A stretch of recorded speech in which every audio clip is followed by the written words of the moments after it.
নমস্কার বন্ধুরা, আবারও হাজির হয়ে গেছি একটা নতুন রেসিপি নিয়ে। আজ আমি বেসনের সবজি নিয়ে চলে এসেছি। তো বাড়িতে দেখলাম আজকে কোনো রকম সবজি নেই, তো ভাবলাম কি বানাবো।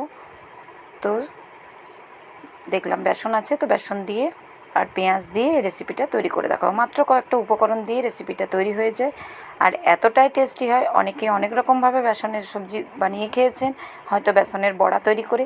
আজ একদম ভিন্ন স্বাদের ভিন্ন রকমভাবে আমি বেসনের সবজিটা তৈরি করে দেখাবো, যেটা কিন্তু রুটি পরোটার সঙ্গে খেতে কিন্তু অসাধারণ লাগে, অথবা ভাতের সঙ্গেও আপনারা খেতে পারেন, খেতে কিন্তু খুবই সুন্দর লাগে। তো তার জন্য প্রথমেই বেসনটাকে রেডি করে নেব আমি। তারপর তো বেসন এখানে আমি ছোটো বাটির 1 বাটি নিয়েছি, আর এখানে পেঁয়াজ মাপ করে নিয়েছি আমি 2 বাটি। তো পেঁয়াজটা কুচি করার পর বাটিতে মাপ করে নিয়েছি, তাহলে কিন্তু সমস্ত উপকরণ দিতে সুবিধে হবে। আর চাইলে আপনারা বেসনের পরিমাণটা বেশি কম করে নিতে পারেন। তো এখানে আমি বেসনের মধ্যে পরিমাণ মতো একটু নুন দিলাম আর 1 চামচ তেল দিয়ে দিলাম। এবার নুন এবং তেলটাকে বেসনের মধ্যে খুব ভালো করে মিশিয়ে দেবো আমি এভাবে, ঠিক যেভাবে আমরা আটা বা ময়দাতে যেমন ময়ান দিই। তো ময়ানটা আমার খুব ভালো করে দেওয়া হয়ে গেছে। এবার এখানে আমি অল্প অল্প একটু করে জল ছিটকাবো, আর জল ছিটকিয়ে এভাবে বেসনটাকে মেখে নেব। বেসনটাকে কিন্তু আমি গুলবো না, একদম শুকনোভাবে বেসনটাকে তৈরি করে নেব। তো কীভাবে করছি দেখতে থাকুন, আশা করছি রেসিপিটা আপনাদের অনেক ভালো লাগবে। আর একদম নতুন ধরনের একটা রেসিপি, অবশ্যই পুরো ভিডিওটা দেখার অনুরোধ রইল সকলকে। এভাবে দুটো হাত দিয়ে এভাবে একটু ঘষে ঘষে বেসনটাকে মেখে নিতে হবে, এতে করে ঠিক ব্রেড ক্রাম্বস যেমন হয় সেরকম চলে আসবে বেসনটা। তো এইভাবে একটা ঝুরঝুরে ভাব থাকবে, দানা দানা ভাব হয়ে গেছে। তো এরকম চাই আমার বেসনটাকে। তো এই বেসনটাকে আমি রেডি করে পাশে রেখে দিচ্ছি।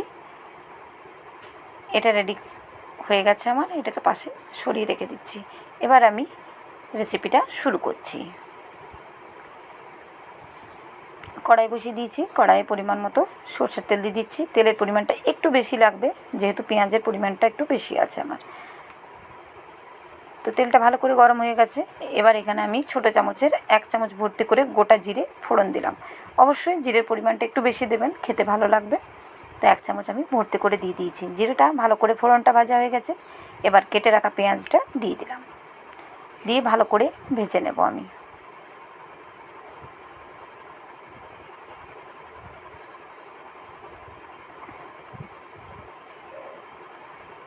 এবার এভাবে একটু ছড়িয়ে দিলাম, আর এর মধ্যে আমি একটু নুন দিয়ে দিচ্ছি। নুনটা দেওয়ার কারণে তাড়াতাড়ি পেঁয়াজটা নরমও হয়ে যাবে আর ভাজাও হয়ে যাবে।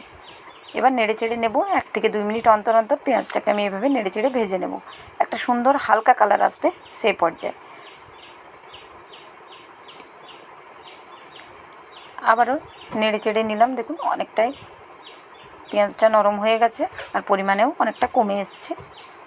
এখানে আমি বড় সাইজের 2টো পেঁয়াজ নিয়েছি আর বাটি মেপে নিয়েছি।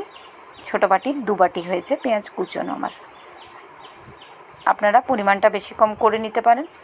তো দেখুন পেঁয়াজটা আমার ভালো করেই ভাজা হয়ে গেছে। এই পর্যায়ে এখানে 1 চামচ ভর্তি করে আমি আদা কুচি করে দিয়ে দিলাম। আদাটা দিয়েও 2 থেকে 3 মিনিট ভেজে নেব।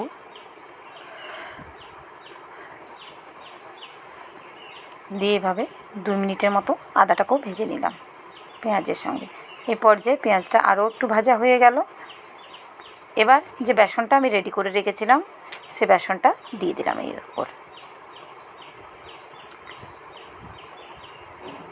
তো বেসনটা পুরোটা দিয়ে দিলাম, দিয়ে এবার ভালো করে নেড়ে চেড়ে নেব। বাটির মধ্যে কিছুটা লেগেছিল সেটাও আমি দিয়ে দিলাম, দিয়ে ভালো করে আবারও নেড়ে চেড়ে নেব। আর গ্যাসটাকে কিন্তু কম রাখবো। এবার গ্যাসটা কম রেখে ভালো করে নেড়ে চেড়ে নেব আমি।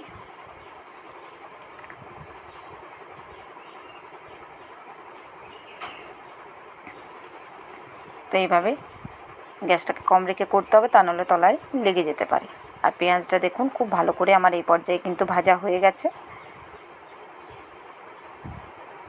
এবার বেসনটাকেও পেঁয়াজের সঙ্গে দিয়ে খুব ভালো করে ভেজে নেব আর নাড়তে থাকবো। আর খুব সুন্দর এই পর্যায়ে একটা গন্ধ বেরিয়েছে। এবার এর মধ্যে আমি 1 চামচ ভর্তি করে ছোটো চামচের কাশ্মীরি লঙ্কার গুঁড়ো দিলাম, এতে করে কালারটা খুব সুন্দর আসবে। দিয়ে ভালো করে আবারও মিশিয়ে আবারও 2 থেকে 3 মিনিট ভালো করে ভাজবো। এই ভাজতে ভাজতেই কিন্তু বেসনটা খুব সুন্দরভাবে ভাজা হয়ে যাবে। রেসিপিটা রেডি হওয়ার পর কিন্তু কোনোভাবেই বেসনের কোনো রকম কাঁচা গন্ধ থাকবে না, এতটাই টেস্টি হয়। আর বাড়িতে কোনো অতিথি এলে যদি বানিয়ে খাওয়ান, কেউ কিন্তু কোনোভাবেই বুঝতে পারবে না যেটা আপনারা শুধু বেসন আর পেঁয়াজ দিয়ে তৈরি করেছেন, এতটাই টেস্টি হয়। আর দেখতেও কতটা লোভনীয় হয়েছে দেখেই বুঝতে পারছেন। তো আমার রেসিপিগুলো ভালো লাগলে লাইক, কমেন্ট, শেয়ার করতে ভুলবেন না। অবশ্যই চ্যানেলটিকে সাবস্ক্রাইব করার অনুরোধ রইল সকলকে। যে সকল বন্ধু ফেসবুক থেকে দেখছেন অবশ্যই পেজটা ফলো করার অনুরোধ রইল। তো এবার সবার শেষে আমি এখানে হাফ চামচ চাট মশলা দিয়ে দিলাম। অবশ্যই যদি চাট মশলা বাড়িতে না থাকে সেক্ষেত্রে অল্প একটু আমচুর পাউডার দিতে পারেন, অথবা লেবুর রস হাফ চামচ এখানে দিয়ে দিতে পারেন। দিয়ে খুব ভালো করে মিশিয়ে দেবেন। তাহলেই কিন্তু আমার আজকে বেসন পেঁয়াজের রেসিপি একদম রেডি হয়ে গেছে। কেমন লাগলো অবশ্যই কমেন্ট করে জানাতে ভুলবেন না বন্ধুরা। আর এটা কিন্তু রুটি, পরোটা বা লুচির সঙ্গে খেতে দারুণ লাগে। আর আমার বাড়িতে কিন্তু এটা বানালে আমি কিন্তু বেশিরভাগ সময় ভাতের সঙ্গেই খাই, খেতে কিন্তু অসাধারণ লাগে। তো দেখুন, দেখেই বুঝতে পারছেন কতটা লোভনীয় লাগছে, আর গন্ধটাও তো খুব সুন্দর বেরিয়েছে। তো এরকম বাজি ধরে বলতে পারি যে এরকম যদি একটা রেসিপি বাড়িতে যদি কাউকে বানিয়ে খাওয়ান, কেউ কিন্তু অন্য কোনো রকম রেসিপি আর চাইবেই না। তো দেখুন কতটা লোভনীয় হয়েছে। একবার হলেও বাড়িতে ট্রাই করে দেখুন, আর আমাকে কমেন্ট করে জানাতে ভুলবেন না যে আজকের রেসিপি আপনাদের কেমন লাগলো। তবে এই দুর্দান্ত স্বাদের বেসন পেঁয়াজের রেসিপিটা দেখতে যতটাই সুন্দর হয়েছে, খেতেও কিন্তু অসাধারণ হয় বন্ধুরা। তো বন্ধুরা, আজকের মতো এই পর্যন্ত। পরের আবারও একটা ভিডিওতে আপনাদের সঙ্গে দেখা হচ্ছে।